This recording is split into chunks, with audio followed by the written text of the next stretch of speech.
Salut, il y a un an j'ai quitté cette cabane de 8 mètres carrés où était mon atelier pour mon premier local. C'est un truc de ouf. Alors que Forever Vacation venait tout juste de se développer, qu'on commençait à gagner un petit peu d'argent, j'ai pris le plus gros risque de ma vie. C'est le plus gros pari que j'ai fait jusque là. J'ai pris tout l'argent et je l'ai réinvesti là-dedans, dans un local. Et franchement, j'étais pas très serein. Il y a un peu plus d'un an, on a décidé de prendre un local avec Ruby et Supram. Entre le loyer, la caution, l'huissier pour l'état des lieux, l'assurance, l'électricité, plein de frais que je n'imaginais même pas, je me suis retrouvé avec 6 mois de local et 70 € sur mon compte. Je suis reparti littéralement à la case départ. Mais au final, on avait le local pendant 6 mois et ce que je me suis dit à ce moment-là, c'est que si on n'arrivait pas à faire d'argent avec un local, c'est vraiment qu'on était des merdes. En vrai, c'est ça, hein.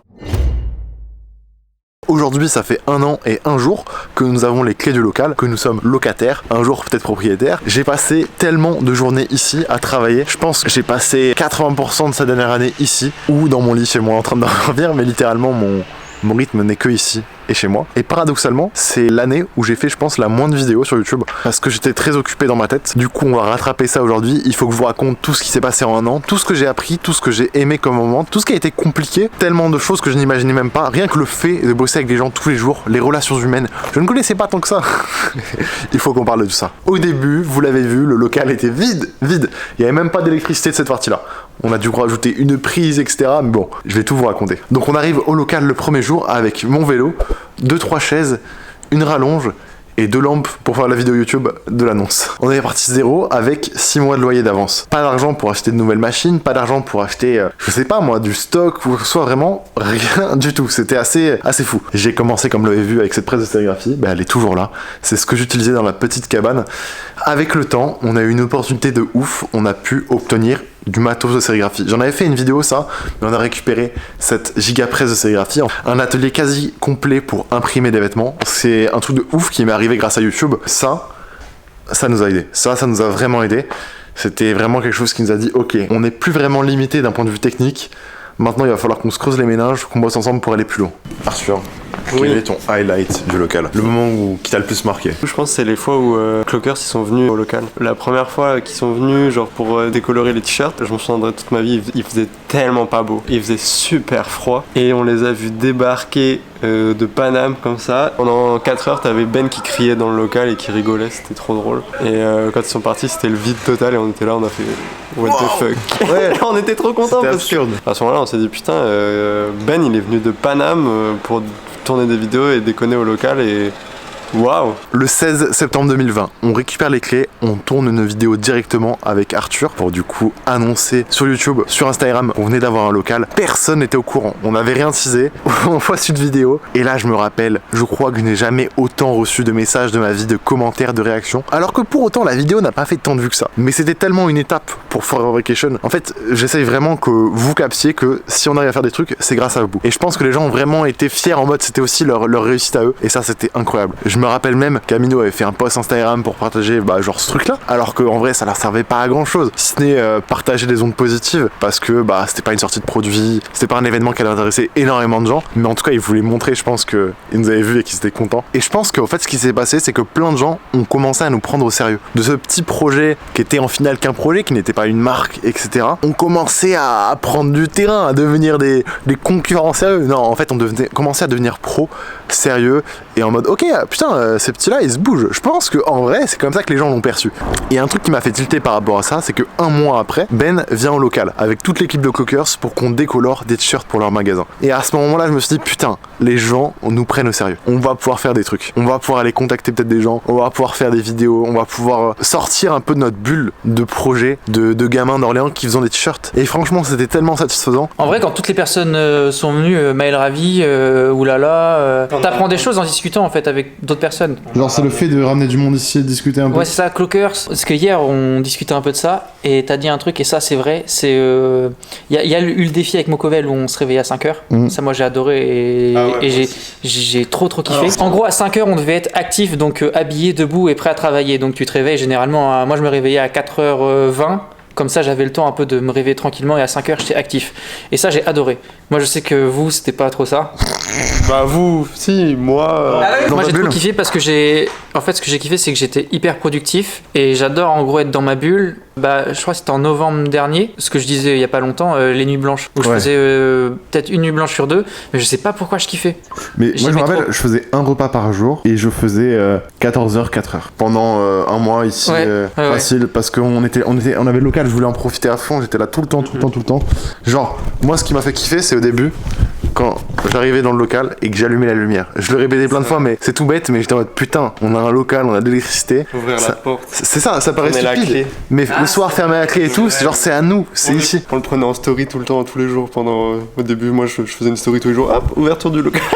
Tu vois, je pense que j'ai un peu le même sentiment, mais pas quand j'ouvre ou j'allume la lumière, mais c'est quand il est 5h du matin, que je suis tout seul dans la zone, avec le brouillard ou les camionneurs là-bas, et que je me dis putain, tu vois, là je suis ici, tu vois. On est dans un métier ou dans un travail où il y a personne qui te dise si ce que tu fais c'est bien ou pas. T'as pas de ligne directrice en mode il faut aller là-bas. Chacun a son chemin et du coup, en vrai, je trouve on se débrouille vraiment bien parce que ça fait 3 ans que t'as arrêté les cours. Moi, ça va être plus ou moins pareil. Et à aucun moment on a eu un mec qui nous dit bah alors voilà, là il va falloir que tu crées ton entreprise, que tu déposes ta marque, que tu fasses X collections par an. En ce moment-là de l'année, il va falloir que tu travailles plus, que tu travailles avec des artistes, que tu t'occupes du SAV client. Ça, on l'a tous appris sur le tas. Ouais, mais surtout aussi, moi quand je disais ça, c'est en mode par exemple là tu parles pour les marques de vêtements, mais si tu veux avoir un univers comme ça, etc., faut partir dans ce truc-là et pas partir dans un autre truc, parce que sinon l'image de marque aux yeux du public, peut changer, tu vois. C'est trop compliqué.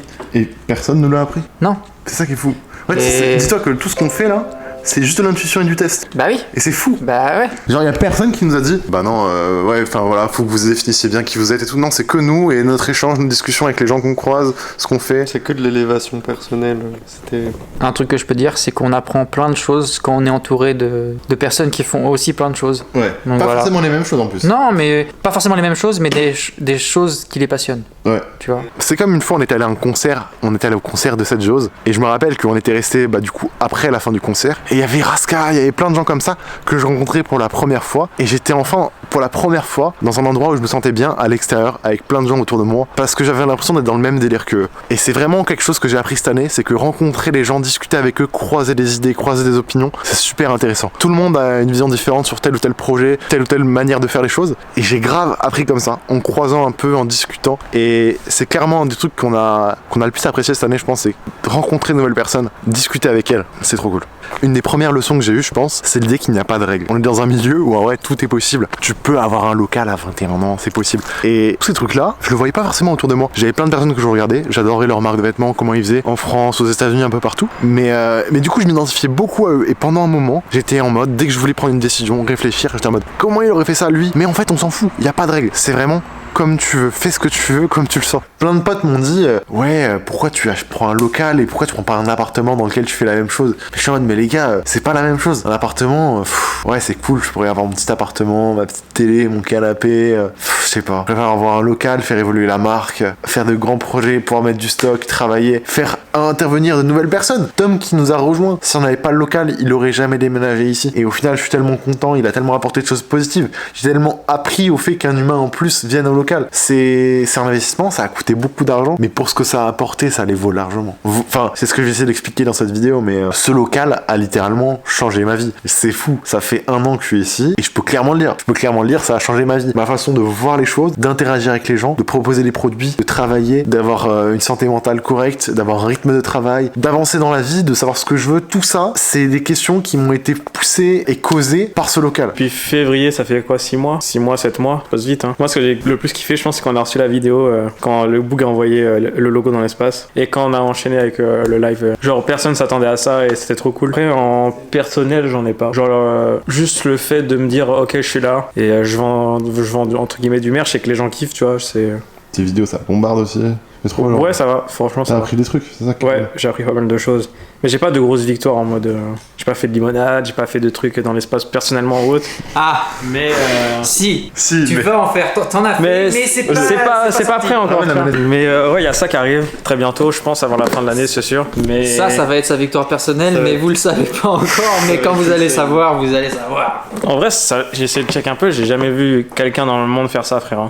La vérité. Voilà, avec l'équipe du local, on s'est réunis pour partager un peu tous les moments clés pendant ces 365 derniers jours, les plus grandes leçons qu'on a eues, les choses qui nous ont fait des vrais déclics. Voilà, ça peut peut-être vous aider. En tout cas, merci à tous pour cette chance qu'on a eu de pouvoir travailler dans un lieu qui est le local. C'est trop cool. J'ai hâte de voir où on sera dans un an. À cette occasion, du coup, pour l'anniversaire, on a sorti une capsule de vêtements avec notre premier produit en confection qui est une casquette faite sur mesure, un collier, t-shirt, crewneck, hoodie et une collaboration très cool avec un artiste. N'hésitez pas à aller voir ça. Peut-être qu'il y a des vêtements qui vous plaisent. C'est l'occasion de nous soutenir et d'avoir une petite pièce plutôt cool. Hier, on a dépassé aussi les 40 000 abonnés sur YouTube. Les 40 000, c'est un truc de ouf. J'espère que ça va vite avancer vers les plus grands paliers. En tout cas, je prends du plaisir de vous faire des vidéos. On n'oublie pas, une vidéo par semaine. Donc abonnez-vous pour ne pas rater les prochaines vidéos. Voilà.